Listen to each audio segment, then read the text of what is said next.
Gradings everyone. आज मैं discuss करूँगा कि यूपीएससी में ऑप्शनल पेपर कैसे सिलेक्ट किया जाए, क्या क्राइटेरियाज़ होना चाहिए एक ऑप्शनल पेपर को सिलेक्ट करने का, और उसके अलावा कुछ बेसिक चीज़ें बताऊँगा जो कि आपके काम आएंगी ऑप्शनल पेपर्स के प्रिपरेशन में। तो शुरू करते हैं। सबसे पहले एक इम्पॉर्टेंट चीज़ ये है कि यूपीएससी में टोटल 48 ऑप्शनल सब्जेक्ट्स होते हैं जो कि यूपीएससी ऑफर करता है कैंडिडेट्स को, और एक ऑप्शन सेलेक्ट करना होता है। जहाँ तक टोटल मार्क्स की बात है तो ये 500 मार्क्स का पेपर होता है। 2 पेपर्स होते हैं, एक सब्जेक्ट में 2 पेपर्स होंगे जो कि 250 मार्क्स के दोनों पेपर्स होंगे, 250 मार्क्स के दोनों पेपर्स होंगे। 3 घंटे आपको मिलेंगे दोनों पेपर्स को सेपरेटली सॉल्व करने के लिए, यानी कि हर पेपर को सॉल्व करने के लिए 3 घंटे मिलेंगे आपको। जहाँ तक क्वेश्चन की बात है तो टोटल 8 क्वेश्चन दिए हुए होंगे जिसमें से आपको 5 सॉल्व करना होगा, और इन 5 में से क्वेश्चन नंबर 1 और क्वेश्चन नंबर 5 कंपलसरी है, और बाकी जो 6 बचेंगे उसमें से 3 करना होगा। और उन तीनों को इस तरीके से करना होगा कि तो 2 सेक्शंस होंगे हर पेपर में, तो सेक्शन ए से आप एक क्वेश्चन कर लें या 2 क्वेश्चन कर लें, या फिर सेक्शन बी से आप एक क्वेश्चन कर लें या 2 क्वेश्चन कर लें। यानी कि कहने का मतलब ये है कि दोनों सेक्शन में से एटलीस्ट 1 क्वेश्चन अटैम्प्ट करना है इन 3 बाकी क्वेश्चंस के लिए। अब टाइप ऑफ क्वेश्चंस की बात करते हैं। तो इसमें आपको बेसिकली 3 तरह के क्वेश्चंस मिलेंगे, 10 मार्क्स वाले क्वेश्चंस, 15 मार्क्स वाले क्वेश्चंस और 20 मार्क्स वाले क्वेश्चंस। 10 मार्क्स वाले क्वेश्चन को 150 वर्ड्स में जवाब देने की कोशिश करें 6 to 7 मिनट्स के अंदर। वहीं 15 मार्क्स के क्वेश्चंस को 160 to 170 वर्ड्स में विद इन 10 मिनट्स करने की कोशिश करें आप, और 20 मार्क्स वाले क्वेश्चंस को 250 वर्ड्स में with in 13 to 14 minutes solve करने की कोशिश करें। तो अगर समराइज़ किया जाए तो ये हुआ कि टोटल 180 मिनट्स मिलेंगे आपको एक पेपर सॉल्व करने के लिए। उसमें से 160 मिनट्स में आप आंसर करने की कोशिश करें, पेपर को फिनिश करने की कोशिश करें, और जो बाकी के 20 मिनट हो उसमें रिवीजन, एडिटिंग वगैरह में आप इसको स्पेंड करें। ये तो जैसा कि मैंने बताया कि ये टोटल 500 मार्क्स का पेपर होता है, यानी कि 250 मार्क्स का एक पेपर और 250 मार्क्स का दूसरा पेपर।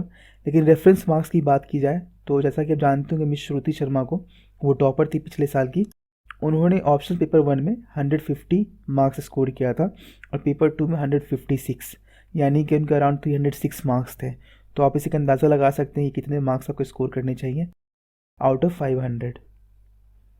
अच्छा, एक इम्पॉर्टेंट चीज़ यहाँ पे ये है कि जैसा कि मैंने बताया कि टोटल 48 सब्जेक्ट्स हैं, लेकिन एक सब्जेक्ट को सिलेक्ट करना होता है आपको। तो क्या क्राइटेरियाज़ होने चाहिए जिसकी बुनियाद पे एक ऑप्शन को सिलेक्ट किया जाना चाहिए। तो सबसे पहले मैं बताऊँगा कि क्या क्राइटेरियाज़ नहीं होने चाहिए।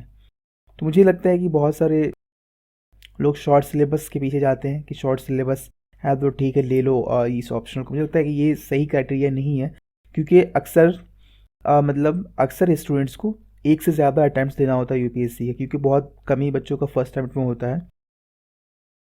तो आप तो फिर शॉर्ट सिलेबस का कोई फ़ायदा नहीं हुआ, क्योंकि आपको फिर मल्टीपल रिवीजन देना ही है, टाइम जा ही रहा है आपका। तो आप इस चीज़ के पीछे ना भागे शॉर्ट सिलेबस के चक्कर में, बल्कि आप आप शॉर्ट सिलेबस के पीछे ना जाएं, क्योंकि टाइम तो देना ही पड़ेगा। दूसरा जो एक लोग क्राइटेरिया समझते हैं वो टॉपर्स ऑप्शनल पेपर। तो मुझे लगता है कि ये भी सही क्राइटेरिया नहीं है, क्योंकि टॉपर का अपना एक अलग एकेडमिक बैकग्राउंड है, तो ये भी सही क्राइटेरिया नहीं है।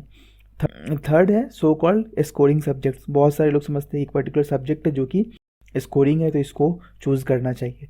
मुझे लगता है कि ये भी क्राइटेरिया सही नहीं है। तो फिर नेक्स्ट क्वेश्चन है कि what should be the criteria. तो मुझे लगता है कि ये 3 जो वेन डायग्राम है जो कि नीचे दिख रहा है आपको, interest, matching with GS papers, availability of material, और ये तीनों जहाँ पे ओवरलैप करे वो राइट ऑप्शन होगा। ये डिफ़र करेगा हर कैंडिडेट्स के लिए। सबसे बड़ी चीज़, सबसे ज़्यादा प्रायोरिटी दें इंटरेस्ट को। हर स्टूडेंट का इंटरेस्ट डिफरेंट होता है। किसी को सोचता है कि पॉलिटिकल साइंस में इंटरेस्ट हो, किसी को हिस्ट्री में हो, किसी को इकोनॉमिक्स में हो, किसी को मैथमेटिक्स में हो। तो हर कैंडिडेट का अपना एक अलग इंटरेस्ट है, उसको सबसे ज़्यादा इंपॉर्टेंस आप इंटरेस्ट को दें। उसके अलावा आप देख लें कि वो जीएस पेपर से मैच कर रहा है कि नहीं कर रहा है, और आप कर रहा है तो बहुत अच्छी बात है, नहीं कर रहा है तो आप उसके साथ में ओके हैं, इस चीज़ को ध्यान दें आप। और तीसरी चीज़ है, जो तीसरा क्राइटेरिया होना चाहिए वो होना चाहिए कि जो सब्जेक्ट चूज़ कर रहे हैं आप, उसका जो कंटेंट है, उसका जो मटेरियल है, वो मार्केट में अवेलेबल है भी या नहीं है। मुझे लगता है कि इन 3 फैक्टर्स को ध्यान में रखते हुए एक ऑप्शनल को सेलेक्ट करना चाहिए किसी भी कैंडिडेट के ज़रिए से। मुझे लगता है कि इन तीनों क्राइटेरिया को ध्यान में रखना चाहिए किसी भी कैंडिडेट के ज़रिए व्हाइल चूजिंग एन ऑप्शनल। तो मुझे उम्मीद है कि आपको कुछ इस वीडियो से फ़ायदा हुआ होगा ऑप्शनल चूज़ करने में, और ऑप्शनल के रिगार्डिंग कुछ अच्छी इन्फॉर्मेशन मिली होगी। अगर आपको इस वीडियो से कुछ भी फ़ायदा हुआ हो तो इस वीडियो को लाइक करें और मेरे चैनल को सब्सक्राइब करें। Thank you very much.